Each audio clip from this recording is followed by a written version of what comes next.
name of the Father, the Son, and the Holy Ghost. Amen. St. Thomas Aquinas defines modesty as the virtue in which exterior actions, either in deed or in words, due mode is observed. Modesty is the virtue which refrains our exterior gestures, and in this sense it is a broader virtue than the modern use of the term modesty, which deals with dress and actions in relationship to the 6th and 9th commandments. This follows from the fact that our actions or exterior motions pertain to more than just those things that pertain to the 6th and 9th commandments.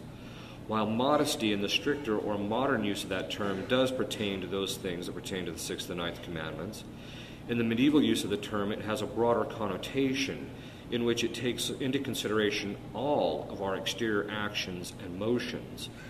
Therefore, there will be a series of homilies given to parse out or to separate out all of the different aspects of the virtue of modesty. Yet what does it mean to observe due mode, or we may say way, in our actions? St. Thomas says in his commentary on Peter Lombard's sentences that this mode consists in three things. The first is that there are discussions with those with whom we live, and in these, the mode or the way requires austerity. For St. Thomas, austerity is a moderation of delights or pleasure. So when we speak of austerity in relationship to exterior actions, it means that we must refrain and moderate the pleasures or delights we take in our exterior actions. This is why random, irrational, and foolish behavior is contrary to the virtue of modesty, since these kinds of actions are often done for the pleasure gained out of them rather than for a virtuous end. Yet St. Thomas observes that this deals with discussions or common speech with respect to those with whom we live. This means that our speech must be hallmarked, if we are going to be modest, by several characteristics. We should follow general grammatical rules in order that our speech might be properly adorned with order. It should be moderated, that is, only speaking when necessary. The vice of loquaciousness is not only a sin against temperance, since we get a certain pleasure in talking, but it is also against modesty, since the person gets wrapped up in the pleasure of talking rather than in the proper consideration of what needs to be communicated to those around them. The speech must also have proper decorum, but we'll talk about what decorum is over the next few homilies. The second thing which pertains to the mode of modesty is with respect to, quote, exterior goods, such as clothing, horses, and things of this kind. And in these, mode requires humility, so far as to quantity in use. Hence, humility is the habit, not exceeding in cost and preparation, but simplicity so far as to the mode of seeking, which is the habit of being content in those things which happen, for there is not much care of such things, unquote. Here, St. Thomas is observing two things. The first is that modesty helps us to moderate our exterior goods. We have neither too many of them, that's the virtue of simplicity, nor too little, which can often be the result of stinginess. We give neither too much concern, which is overdue solicitude, nor too little to the things which we own, which is called negligence. We spend neither too much, which is called prodigality, nor too little, which is called stinginess again. And this is often governed by our circumstances. Hence, a person who goes out and buys a luxury car when he cannot make his house payments on his meager house is immodest. Another form of modesty with respect to simplicity and humility is when you see women who buy a very expensive purse, when a more modest one is perfectly acceptable or even more fitting.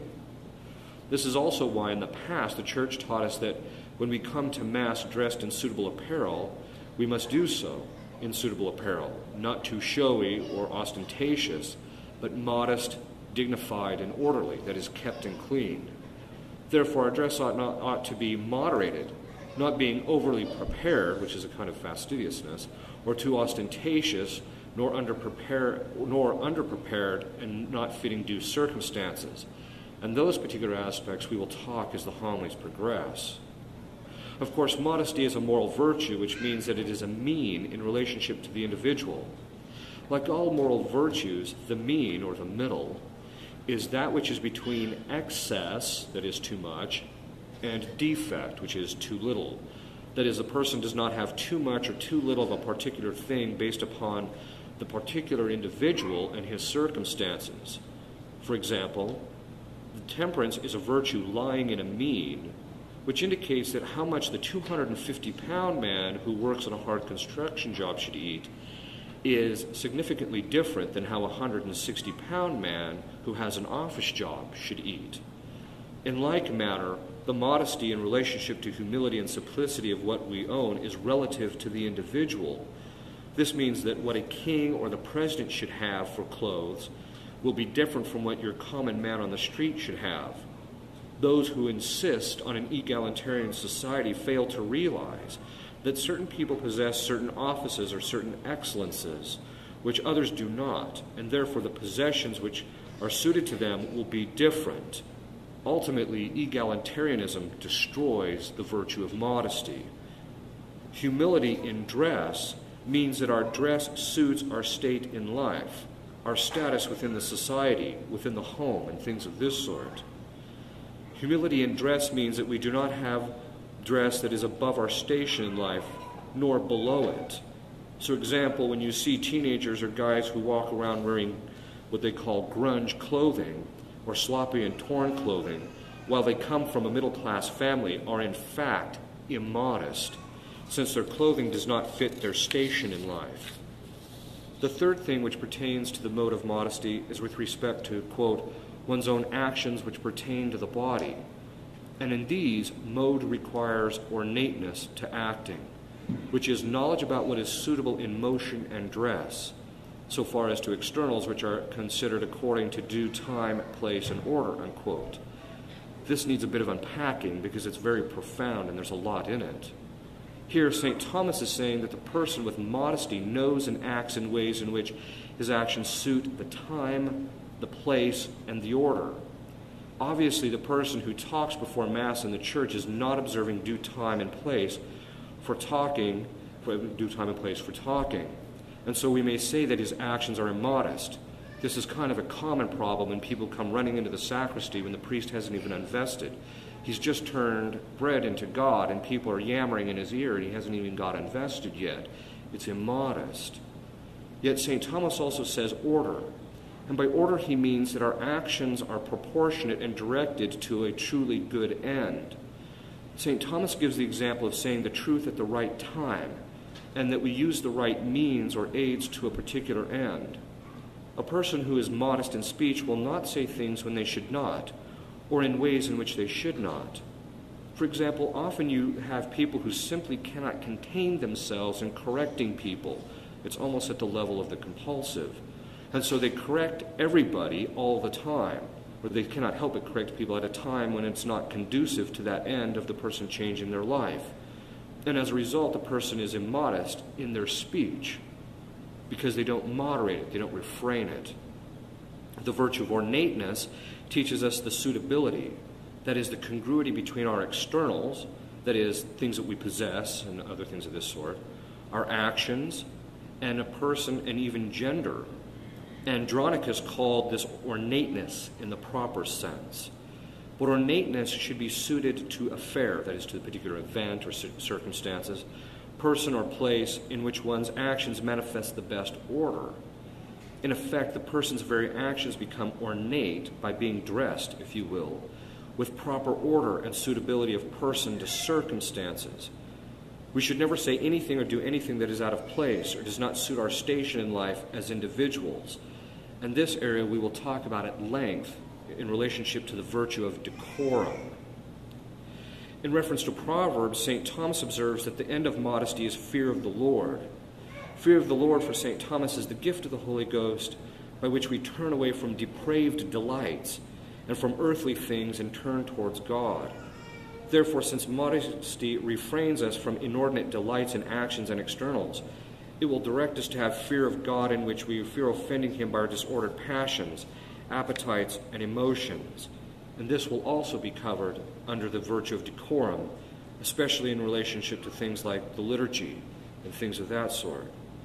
St. Thomas says that modesty helps us to have due maturity in observing exterior gestures. Maturity is a form of completion in which a person not only reaches a certain stage in physical growth, but that he reaches a certain stage of the interior life. That stage is hallmarked by self-denial, mortification, and a striving for excellence. In a word, maturity is the possession or the adornment of the soul of all of the virtues. Immaturity is the result of not having physically grown to completion, but people can also be spiritually immature, in which they are selfish, indulgent, and unholy. That is, they lack virtue.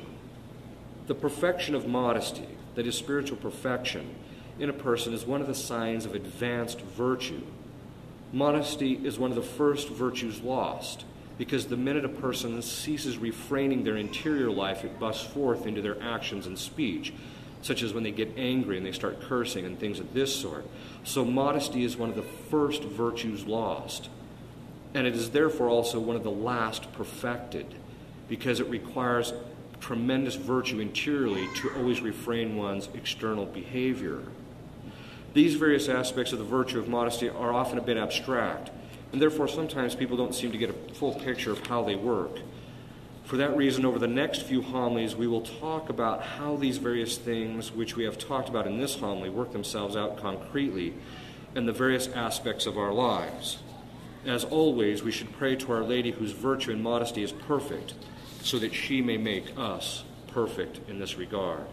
In the name of the Father, the Son, and the Holy Ghost. Amen.